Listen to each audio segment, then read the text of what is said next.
Is anybody there? Is it just me? Is it just me? Is it just me? I've got a rising sense of doom. I've got a rising sense of doom. I've got a rising sense of doom. I've got a rising sense of doom. I don't know why. Anybody there? Hello. I'm very well, thank you, except for the rising sense of doom. I'm fine apart from that. A rising sense of doom. I've got a rising sense of doom. I don't know about you. There's a lot going on this week. Some of it's good, some of it's not so good. Hello, happy and blessed to you. I'm fine. Except for the rising sense of doom. Rising sense of doom. I don't know where that's coming from. Just felt the need to maybe about various different things. Yes, I'm clashing with the football, with Spain and with England. I'm here. I'm not either of those things, although I have both of those in my ancestry, according to 23andMe. English is about 14% on ancestry, but according to 23andMe, there's some Spanish or Portuguese, sometime between 1730 and 1823-ish. I don't know who that could be. I've yet to find who they are, you see. But I've got a rising sense of doom. Rising sense of doom. About something or other. Rising sense of doom. See mosquitoes outside. That's not great. Maybe that's what it's about. Maybe mosquitoes are going to take over. Who even knows what's going on anymore? Lots of things are happening. I'm sure you can think of a few. Several people have kicked the bucket in the last day. It's quite sad. Some other people had very near misses. I'm sure you know who they are. Not mentioning names, not saying anything, but hello everybody that's here now. Rising sense of doom. Got a rising sense of doom. Who passed? Shannon Doherty is the most recent, about 5 or 6 hours ago. That's very sad, isn't it? She was in chart. Hello, how are you? Okay, yes. Doom is actually scary. Yes, but luckily there is hope. Yes, exactly. Let's see. Hope.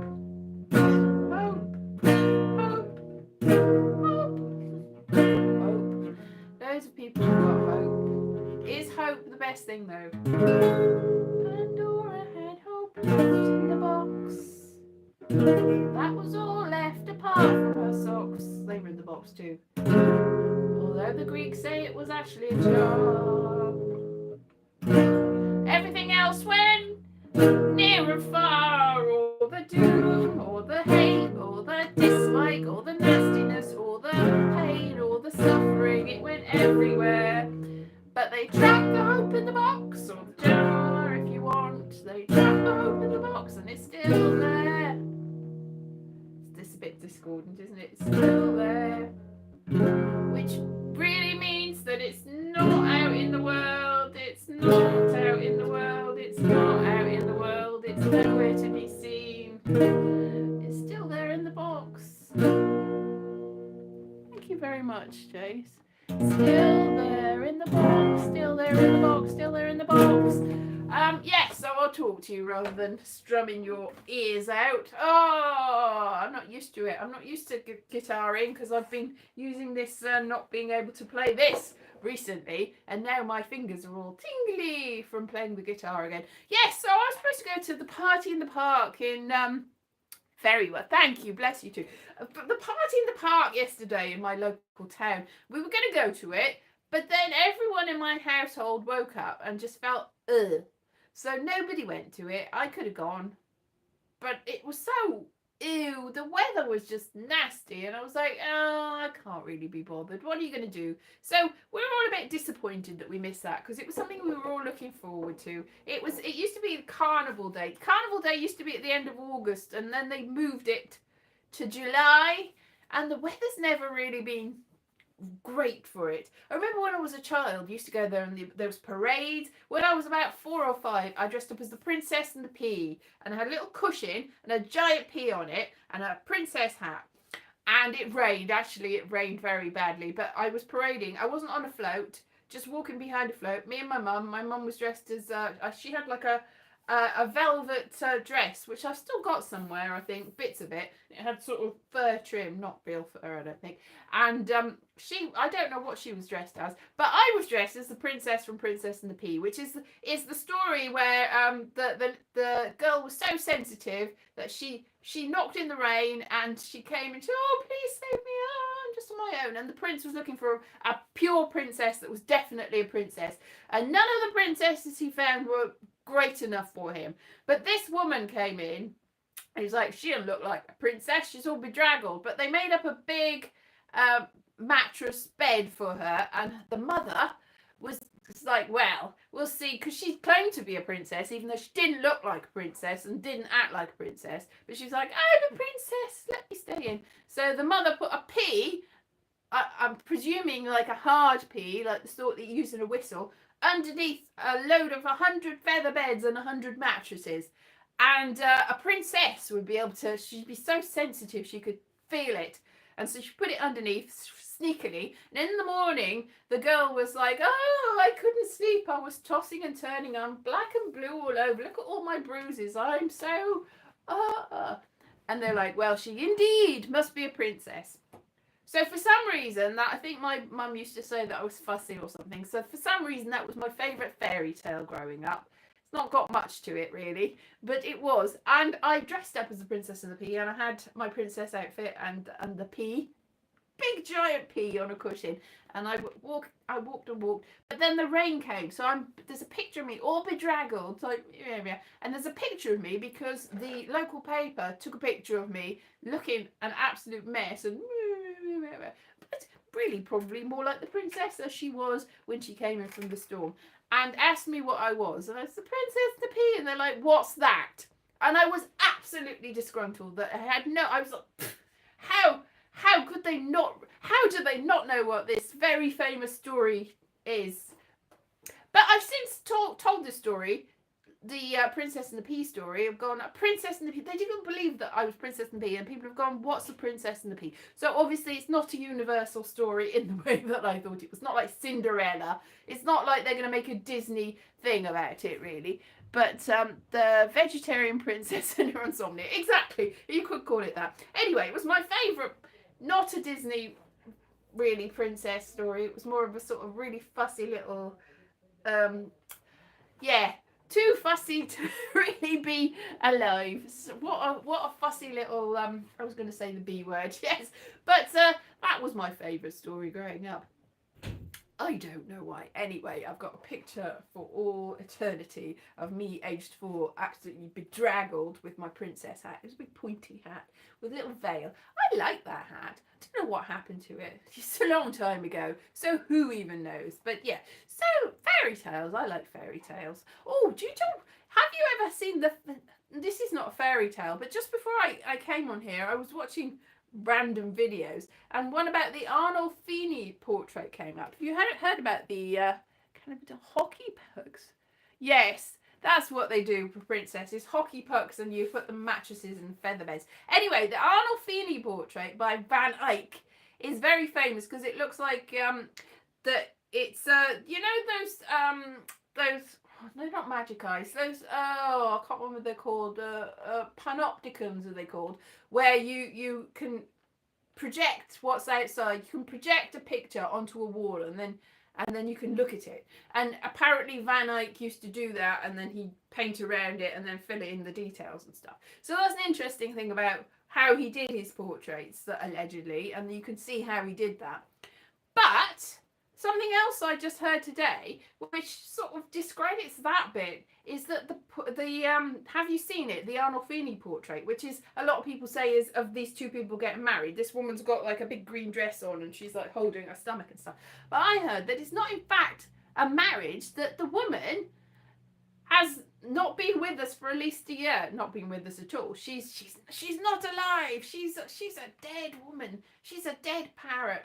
And there's all symbolism in it. There's apparently the Stations of the Cross in a mirror in the background. You can see the reflection. You can see the artist in the reflection and everything. And there's a big scrawly signature on the background. But apparently on the man's side, he looks like he's in mourning, and she's all in bright clothes. But he's got like a lit candle, and she's got like an unlit candle on her side. There's all symbolism that leads us to believe that she's no longer with this. Apparently there's like the Stations of the Cross on the mirror in the background, and on his side Jesus is all alive, and on her side he's not anymore. And it was like, that's spooky. It's a spooky portrait. It's always a little disconcerting anyway, because it looks so realistic, because of his technique where he drew around it. But if he drew around the man when the woman wasn't even there, I don't know whether he did it at another time and then redid it, or whether he just made her up, because I saw something that said that she's a spirit come to visit him. And I don't know whether any of this is true, but that was interesting to me, and I don't know whether it's interesting to you. Probably not. It's probably not interesting at all. The art history that I've just given you is completely pointless, but I thought it was interesting.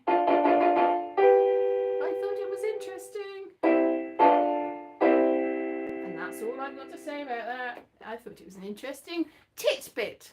Fun fact.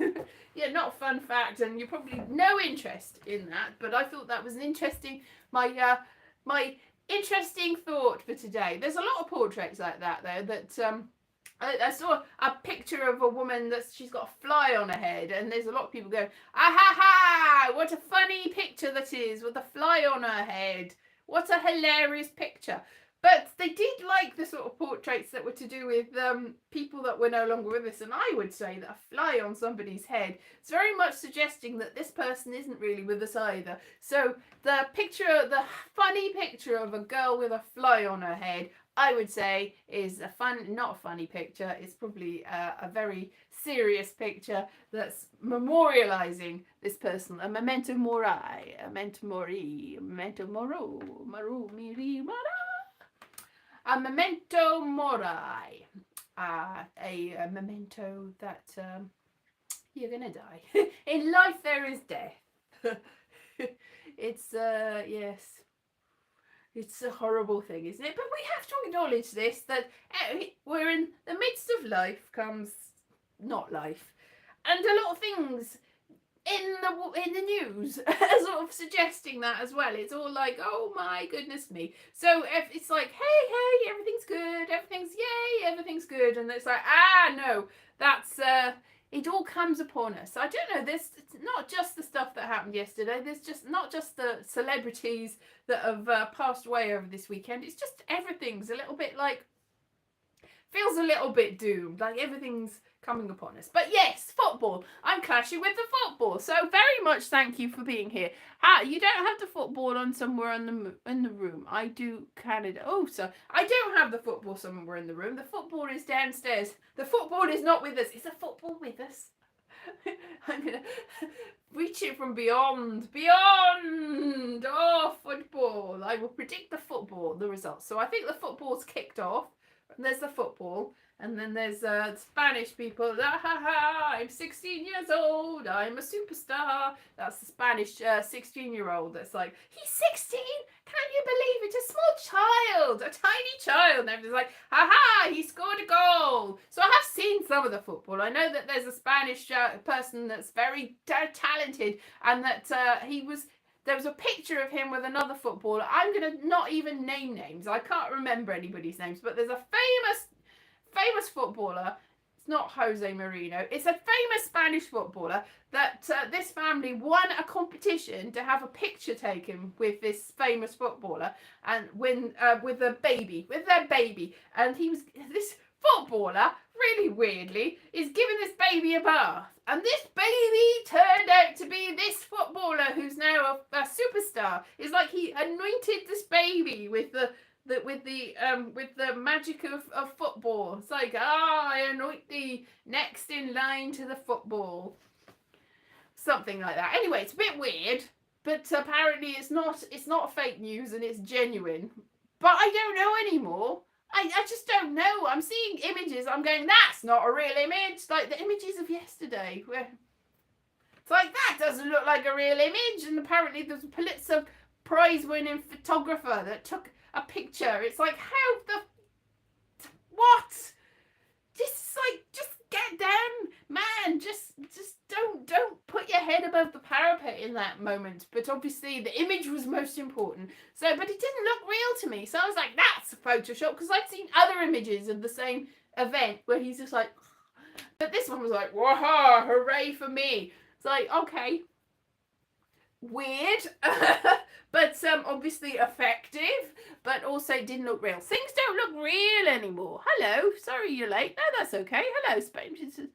You looked up a Spain vs. Chapter. Sorry, you're so. I'm assuming that none of you people are interested in football, so I'm very, very flattered that I'm more interesting than football. Barely, but yeah. So you missed, Philip, you missed me talking doing a song about a rising sense of doom and talking about paintings.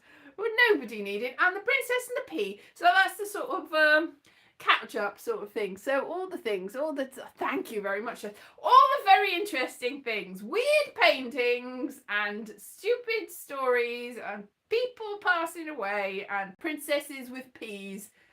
Like the sort of peas that I don't know what sort of pea. That is it. It was always, the Princess and the Pea is a confusing thing, because I used to actually think that it was like an actual like garden pea, which would have got squashed, and rather than like being hard and hurting you, it would have been like, ew, I've got rheumatism, a touch of rheumatism from the squishy wet pea that's underneath.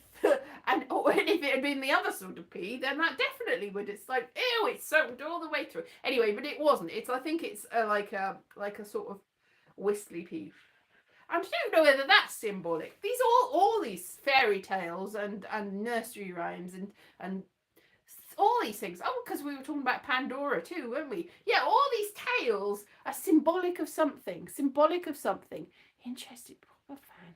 Oh yeah, you're interested in football, but not a proper fan. I thought you were talking about fairy tales. I'm interested in fairy tales and mythology, but I'm not a proper fan. I don't follow them and do the pools on them. I don't bet on whether Ariadne is going to spin that web. That would be fun, isn't it? Betting on mythology. It's like, whoa, yeah, that Cyclops is gonna get. Oh, I wouldn't put. Yeah, it's like 20-1 on the Cyclops. It's like, oh, David and Goliath. Who's gonna win that one? Yeah, so there's a lot of mythological stories and things. Yes, I know that's from the Bible, but that is. Let's be honest, even if you believe it deeply with your heart, it's still a mythological story that tells you the story of things that happen. They're all mythological stories of the past. The past is no longer with us, so even if it really happened, all the history and all the books are written from a particular perspective. So you're going to think that's now a story. Even if it's true, even if it's not true, whatever you think, whatever your beliefs, it's not now, is it? It's all a story of the stuff. Everything's a story. You can make a story of its perspective and how you have picked. It's like you can make somebody a villain or a hero depending on how you write them. And that's just the way it is, or you can draw them. The way you draw them. It's all very, very interesting, I think. Or is it? Is it interesting? I don't know. Is it interesting? Who even knows? Art history and mythology. It's all part of the big old biology. Biology? Everything is a story. Everything that's upon us is a tale that we have. We can say you're a villain, say you're a hero, say you're a giant, say you're a sailor, say you're a witch or a warlock. I don't know. It's all a question of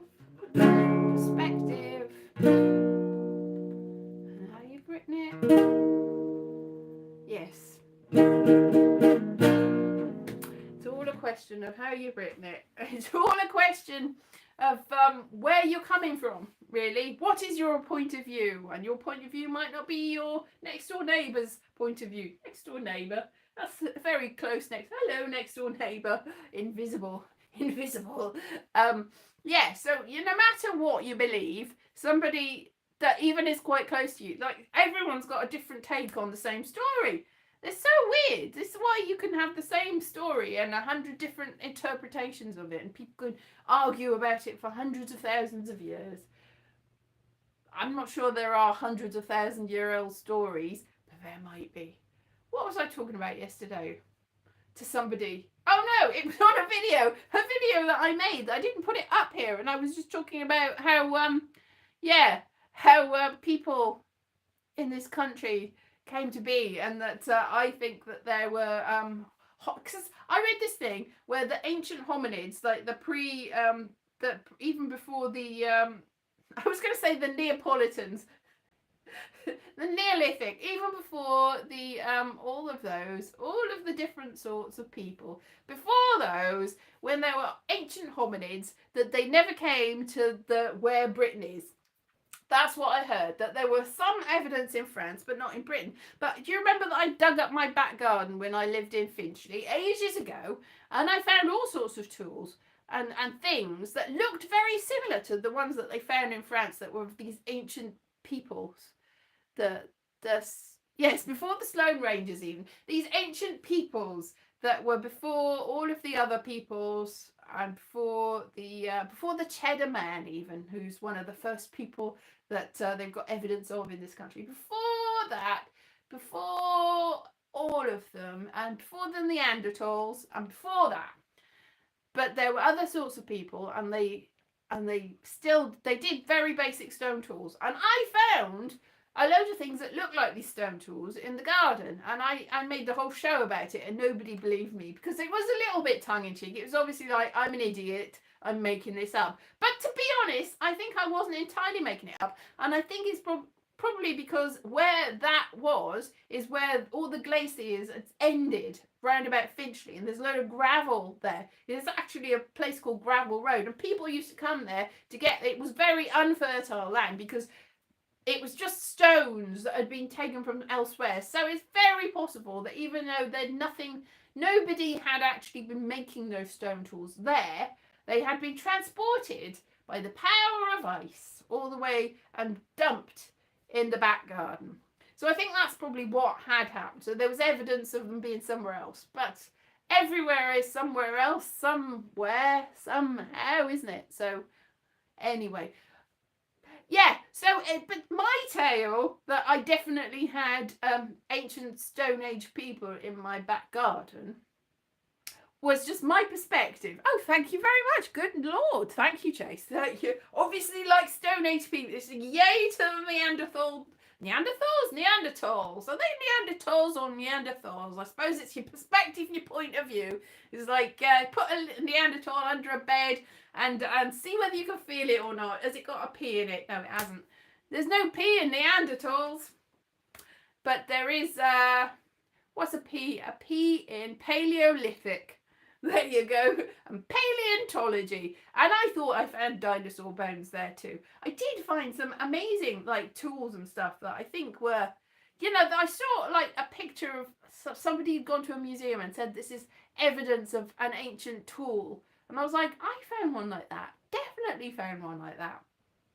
So I think maybe it's like the first stone tool that had appeared that had ever been found in Britain. It was like, they look like ones that are in the garden, but who even knows where they got them? Because I've got them now, some of them ended up back in the garden. Some of them ended up in a bucket and then back in the garden. I mean, I left a lot of them behind when I left. They were on the windowsill. But obviously, the people whose house it was, because it's not my house, I was just staying there, when they redid it, and I've seen it, they've done very well. They've redecorated and everything. But one of the first things they did, and I'm not really surprised, was get rid of all the stones that I'd saved for years on my windowsill from the back garden and dump them back in the back garden. maybe in a corner, so that it's not very fertile land. There's nothing, weeds grow there, but when you try to grow something good, it doesn't. But partially that was because of the great big huge eucalyptus tree that was in the next door's garden that was sucking all the water out of the soil and making it very unfertile and having roots everywhere, and it was just terrible. And I think they're having that cut down because half of it fell down anyway. So I'm glad I wasn't there to have that fall on me. But now I don't benefit from the lovely fertile soil they're going to have. But I used to just dig it. I just used to go in the garden and go, I'm going to have a dig. Oh, there's a stone tool. I'm going to have a dig. Oh, that's some good jasper or something. And I was like, whoa, look at all this. Looks like definitely beryl. I don't think I found any beryl. Oh, beryl. If you found beryl in your backyard, you'd be like, what's she doing there? Anyway, so there was no beryl, but there were some weird bones and weird things there, and like weird teeth buried in rocks. It was like, what's happening here? Oh my goodness. Thank you for your story of weird rocks. I'm very grateful for. It's like you're not going to be able to afford your groceries if you keep doing that. But thank you very much. Yeah, I'm very grateful. So yeah, that's good. So what am I doing this week? I am preparing for Edinburgh. I'm a little bit worried because my parents are like, what will we do? Because I do all the cooking here. What will we do without you? It's like, well, you're going to have to sort it out, aren't you? Because I'm not going to be here. So I'm going to have to get lots of ready meals and stuff and stock the freezers and fridges with things that they can just cook out of the oven. Because we've got an air fryer, and I showed my mum, and my mum's like, it's too complicated. And I showed my dad and said, because he used to be an art teacher, so he used to have a kiln. So I said, it's exactly the same, really. You used to fire pots all the time. I mean, his degree is in ceramics, as far as I know. And he was like, yeah, but I used to just put the stuff in the kiln and forget about it and have to, in the middle of the night, go and turn it off so that it didn't burn down the school. It was like, oh, no. But one good thing about the air fryer is it turns itself off. So that's not going to happen. But I showed him and he's like, oh, that's easy. Oh, thank you very much, Elise. That's easy, he said. So hopefully, I'm going to have to show him again before we go. But there's a microwave. The oven's not very good, though. The oven, the knob fell off the oven. And then they got some replacement knobs for the oven. But one of them is the wrong one. And I didn't realise. It was like, why does the oven keep turning itself off?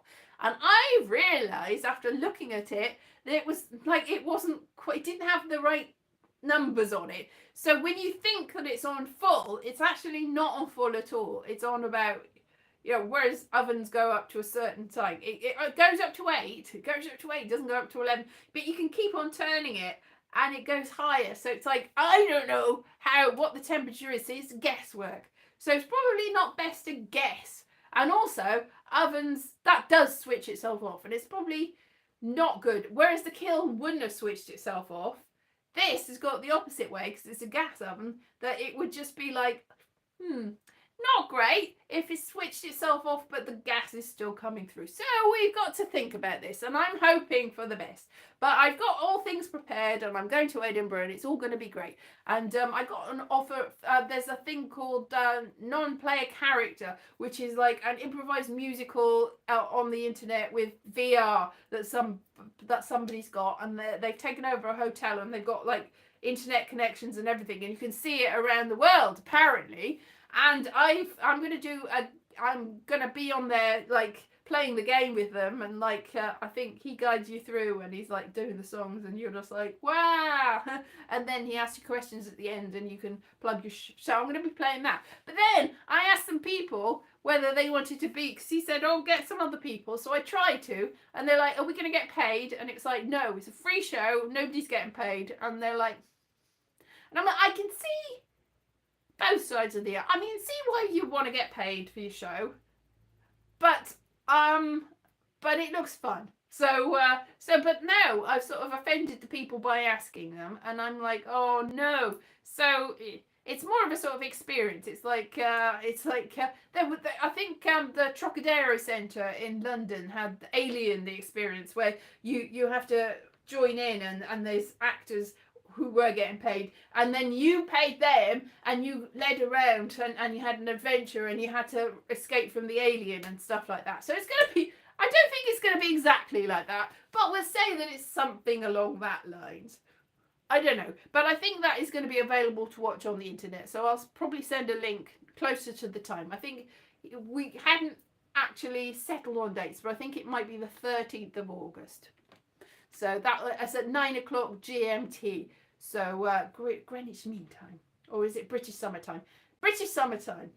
So 9 o'clock British Summertime. So which is the different time. It's too confusing, isn't it? Why in Britain is the time not actually tallying? It's just, you should just, this whole clock's going forward and back. It's too confusing. And time zones, I know you have to have time zones because otherwise some people would be eating their dinner in the middle of the night and stuff like that. I know, obviously, that makes sense, but still, it's really confusing when you're talking to somebody on the other side of the world. I know half of you in my audience, it's a completely different time. It's football time here. It's 8:30ish, I think, and yeah. And football. So I'm going to let you do that. If you want to watch the football, I'd probably interfere with it. Maybe they've scored like 100 goals by now. Who even knows? And if you're watching this at another time, it's probably over, and you'll know who's won. Or you won't. If you're not interested in football, you won't know who's won, but you can look it up. Anyway, Spain versus England. Neither of which country is my country, but as I've said, I might have ancestry from both of those places, so support them both, or whoever you choose, or neither, or all, or I don't know. Support who you want. It's all good, isn't it? All right, so I let you get away for the evening and watch or not watch the football, depending on your taste, and I will see you again next week at the same time, the BST, the British Summer Times. Yeah, so I'll see you then and have a good week. And thank you for all your support, all your people. Thank you, Chase, specifically. Thank you, Arafingal, very much so. Thank you, Philip, always Philip. And who else is here? Introduce yourself. Fox, thank you, Fox. Who else? Have I missed any of you? Is there anyone else that I've missed? Oh, no. Anyway, thank you to everyone else who's commented. And if I've forgotten your name, then put a little comment going, hey, thank me. And I'll go, yes. Thank you in the little comment section. But that won't be for a little bit after this is uploaded. Thank you very much, Arafingal. Oh my goodness me. Everybody's very, very nice. Bless you, everyone. Have a lovely evening. Wow. This has been a good one. See you next week. Bye-bye.